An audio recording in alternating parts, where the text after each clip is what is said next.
ஹே guys எல்லாருக்கும் வணக்கம் and welcome back to my channel. இன்றைக்கி வீடியோவில் உங்கள் எல்லாருக்கிட்டையும் ஒரு vlog தான் நான் கூட ஷேர் பண்ணிக்க போகிறேன். ரொம்ப நாள் கழிச்சு வீடியோ எடுக்கணும்னு தான் நினைப்பேன். பட் டைம் கரெக்டாக இருக்குது, தம்பியை பார்த்துக்கிறதுக்கே கரெக்டாக இருக்குது. ஸோ அதனால் அவ்வளோவா என்னால் வீடியோஸ் எதுவும் எடுக்க முடியல. வெளியே போனாலும் நான் vlog எடுக்கணும்னு நினைப்பேன். பட் தம்பி வச்சுட்டு என்னால் கேமரா கேரி பண்ண முடியாது அப்படின்றனால இப்போதைக்கு எதுவும் நான் எடுக்கல. சீக்கிரமே இனிமேல் நான் எடுக்கிறதுக்கு ட்ரை பண்ணுறேன். அண்ட் இதான் ஃபர்ஸ்ட் டைம் பார்த்துட்டிங்கன்னா நான், தம்பி அப்புறம் பவி 3 பேர் சேர்ந்து வெளியே போகிறது.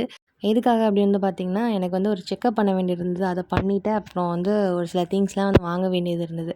ஸோ அது அப்புறம் தம்பி கொஞ்சம் ட்ரெஸ் எடுத்துகிட்டு அப்படியே வரலாம் அப்படின்ற மாதிரி நினச்சோம். பட் நாங்கள் கொஞ்சம் லேட்டாக போனனால ஹாஸ்பிட்டல் போய் டாக்டர் பார்க்க முடியல. ஒரு நாளைக்கு 25 டோக்கன் அப்படின்னு சொல்லியிருந்தாங்க. ஸோ அது ஃபுல்லாக ஆயிடுச்சு. அதுக்கப்புறம் ஈவினிங் தான் பார்க்க முடியும் அப்படின்னாங்க. ஸோ அது வரையும் டைம் இருக்காது. அதனால நாங்கள் ஹாஸ்பிட்டலில் இருந்து கிளம்பிட்டு அதுக்கப்புறம் ஷாப்பிங் பண்ணிவிட்டு நாங்கள் வீட்டுக்கு கிளம்பியாச்சு.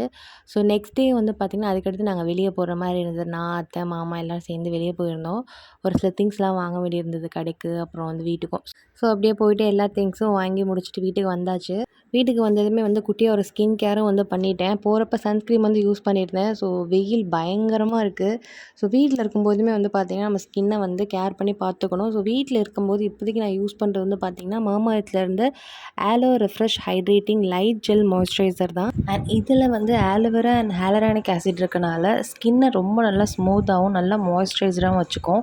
அண்ட் ஆலோவேரா நம்ம ரெகுலர் பேஸில் ட்ரை பண்ணிட்டு வரும்போது ஸ்கின் பார்த்திங்கன்னா ரொம்ப சாஃப்டாக இருக்கும். அண்ட் இந்த மாய்ஸ்சரைசரில் ஹைலூரானிக் ஆசிடும் இருக்குது. ஸோ அது நம்மளோட ஸ்கின்னை நல்லா ஹைட்ரேட்டாக பார்த்துக்கிறதுக்கு ரொம்ப ஹெல்ப்ஃபுல்லாக இருக்கும். இந்த ஆலோவேரா ஜெல் பார்த்திங்கன்னா லாங் லாஸ்டிங் அண்ட் நான் ஸ்டிக்கு ஹைட்ரேஷன். ஸோ ஸ்கின் பார்த்திங்கன்னா நம்ம ஏதோ அப்ளை பண்ணியிருக்கோம் அப்படின்ற மாதிரிலாம் இருக்காது. அண்ட் முக்கியமாக இந்த ஆலோவேரா ஜெல் பார்த்திங்கன்னா ஹார்ம்ஃபுல்லான கெமிக்கல்ஸ் எதுவுமே இருக்காது. நேச்சுரல் ஆலோவேராவோட 6 மடங்கு ஸ்கின்னை ஹைட்ரேஷனாக வச்சுக்கோம். ஸோ இதை பார்த்துட்டிங்கன்னா நான் மார்னிங் அண்ட் நைட் 2 டைமும் யூஸ் பண்ணுறேன். ஸ்கின் ரொம்பவே நல்லாயிருக்கு. உங்கள் ஸ்கின்னில் ஸ்கார்ஸ்லாம் அதிகமாக இருந்தது அப்படின்னா இது ரெகுலர் பேஸில் ட்ரை பண்ணிட்டு வாங்க. அது எல்லாத்தையும் கம்மி பண்ணி கொடுத்து ரொம்ப ஸ்கின்னை கிளியராக வச்சுக்கிறதுக்கு ஹெல்ப்ஃபுல்லாக இருக்கும். அண்ட் இந்த க்ரீமை நீங்கள் morning and night time use பண்ணுங்கள். மார்னிங் நீங்கள் வெளியே போகும்போது கூட தாராளமாக யூஸ் பண்ணிக்கலாம் மாய்ஸ்சரைசர் பதிலாக. ஸோ நீங்கள் மாய்ஸ்சரைசர், சன்ஸ்க்ரீம், அப்புறம் டே க்ரீம் இதெல்லாம் யூஸ் பண்ணிவிட்டு நீங்கள் வெளியே போகலாம். நைட்டு தூங்க போகிறதுக்கு முன்னாடி உங்களோட ஃபேஸை நல்லா வாஷ் பண்ணிவிட்டு இந்த மாய்ஸ்சரைசர் மட்டும் நீங்கள் அப்ளை பண்ணிவிட்டு படுத்தாலே போதும். ஸ்கின் ரொம்பவே நல்லா சாஃப்ட் அண்ட் ஸ்மூத்தாக இருக்கும். ஸோ இந்த ப்ராடக்ட்டோட டீட்டெயில்ஸ் எல்லாமே நான் டிஸ்கிரிப்ஷனில் கொடுக்குறேன், செக் அவுட் பண்ணிக்கோங்க. அடிஷ்னல் கூப்பன் கோடு இருக்குது. அந்த கோடு யூஸ் பண்ணி நீங்கள் பர்ச்சேஸ் பண்ணிங்க அப்படின்னா GAYU2025 யூஸ் பண்ணிங்க அப்படின்னா உங்களுக்கு எக்ஸ்ட்ரா டிஸ்கவுண்ட் கிடைக்கும் 20%. ஸோ மறக்காமல் செக் அவுட் பண்ணுங்கள். அண்ட் இந்த ப்ராடக்ட்டை நீங்கள் நைக்கா, அமேசான், பர்பிள், ஃப்ளிப்கார்ட் இதுலேயும் நீங்கள் தாராளமாக பர்ச்சேஸ் பண்ணிக்கலாம். அப்படி இல்லைனா உங்களுக்கு நியர்பை ஸ்டோர் மாமாஎர்த்லேருந்து கூட தாராளமாக பர்ச்சேஸ் பண்ணிக்கலாம். அண்ட் மாமாஎர்த் வெப்சைட் ஆப்லேருந்து கூட நீங்கள் தாராளமாக பர்ச்சேஸ் பண்ணிக்கலாம்.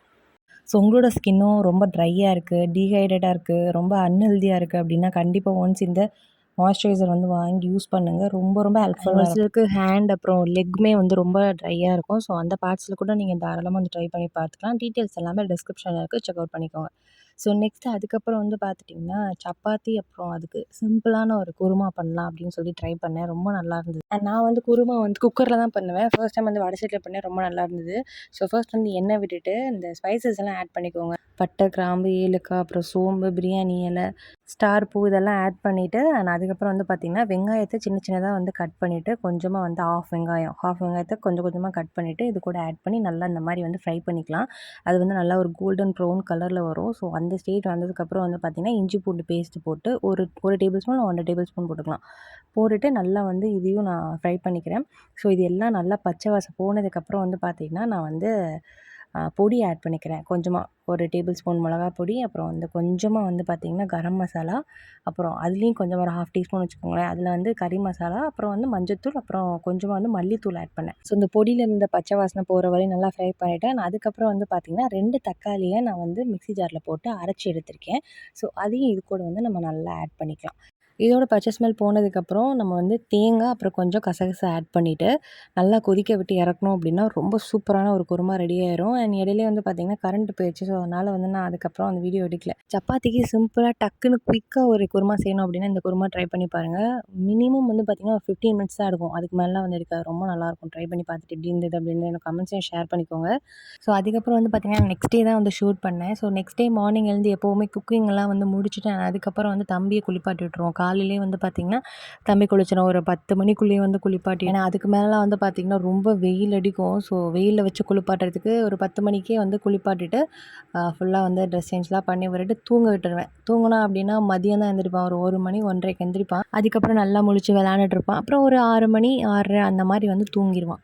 ஸோ இப்படி தான் வந்து இப்போதைக்கு ரொட்டீன் போயிட்டுருக்கு. ஸோ நெக்ஸ்ட் வந்து பார்த்துட்டிங்கன்னா ரொம்ப நாளாகவே வந்து அந்த நுனி முடி வந்து வெட்டணும்னு நினச்சிட்டே இருந்தேன். பட் வந்து வெட்டுறதுக்கு மனசே இல்ல. சரி எதுக்கு இப்போ பயங்கரமா முடி வந்து கொட்டுது. ஸோ ரொம்ப வால் மாரி ஆயிடுச்சு. ஸோ அதனால வந்து ஹேர் கட் பண்ணிடலாம் அப்படின்னு சொல்லிட்டு நல்லா வந்து என்னோட எப்படி சொல்றது? ஒரு 6 இன்ச் 7 இன்ச்சுக்கே வந்து நான் கட் பண்ணிட்டேன். வீடியோல பார்க்குறதுக்கு சின்னதா இருக்கு. பட் ஒரு 7 இன்ச் இருக்கும். அந்த அளவு நல்லா கட் பண்ணிட்டேன். பட் இருந்தாலுமே வந்து கொஞ்சம் நுனி முடில வந்து ஒல்லியா இருந்த மாரி தான் இருந்தது. சரி இப்போதைக்கு இது மட்டும் போதும். போக போக வந்து பார்த்துக்கலாம் அப்படின்ட்டு விட்டுட்டேன் நானு. ஹேர் லாஸ் பயங்கரமா ஆகுது. But at the same time எனக்கு வந்து குட்டி குட்டியா ஹேர் க்ரோத் ஆகுது. ஸோ அதனால வந்து நான் பயப்படாம இருக்கேன். இல்ல அப்படின்னா ரொம்ப பயப்படுவேன். ஏன்னா இப்போ ஆஃப்டர் டெலிவரி அப்புறம் பயங்கரமா ஹேர் லாஸ் ஆகுது. எப்படின்னா சீப்ப வச்சு நம்ம சீவணும் அப்படின்னா, அவ்ளோ முடி வருது. அந்த அளவுக்கு இருக்கு. நான் ஒரு தடவ காட்டுறேன். ஆக்சுவலி நான் அந்த முடி எல்லாமே வந்து நான் எடுத்தும் வச்சிருக்கேன். அத ஒரு தடவ நான் உங்க கூட வந்து ஷேர் பண்ணிக்கிறேன் அப்கமிங் வீடியோஸ்ல. ஸோ அவ்வளோதான். அதுக்கப்புறம் பெருசா எதுவும் பண்ணல. நான் வந்து அதுக்கப்புறம் வீடியோஸும் நான் எதுவும் பெருசா எடுக்கல. ஸோ அப்பப்போ வந்து நான் எடுத்த கிளிப்பிங்ஸ் மட்டும் நான் வந்து உங்க கூட ஆட் பண்ணி ஃபோட்டோஸ் மட்டும் நான் உங்க கூட ஷேர் பண்ணிக்கிறேன். அண்ட் இந்த ட்ரெண்டில போயிட்டு இருந்துச்சு இல்லையா அந்த ஃபோட்டோஸ்லாம். ஸோ இதெல்லாம் கொஞ்சம் இருந்தது. இதையும் வந்து நான் கூட ஷேர் பண்ணிக்கிறேன். ஸோ அவ்வளோதான் கைஸ். இன்னொரு ஒரு ப்ராப்பரான விளாக்ல என் தம்பியோட ரொட்டீன் இன்னும் ஃபுட்லாம் வந்து நான் அவனுக்கு குடுக்குறதுக்கு ஸ்டார்ட் பண்ணல. 6 மந்த் ஆயிடுச்சு. 6 மந்த்லேருந்தே ஸ்டார்ட் பண்ணணும்னு சொன்னாங்க. பட் இன்னும் கொஞ்சம் ஒரு 10 நாள் போட்டோம் அப்படின்னு சொல்லி வெயிட் பண்ணிட்டுருக்கோம் நல்ல நாளுக்காக. ஸோ அதனால வந்து ஃபுட் குடுக்கும்போது அந்த தம்பியோட ரொட்டீன் எல்லாமே வந்து நான் ப்ராப்பரா உங்க கூட ஷேர் பண்ணிக்கிறேன். So see you next video guys. Take care. Bye.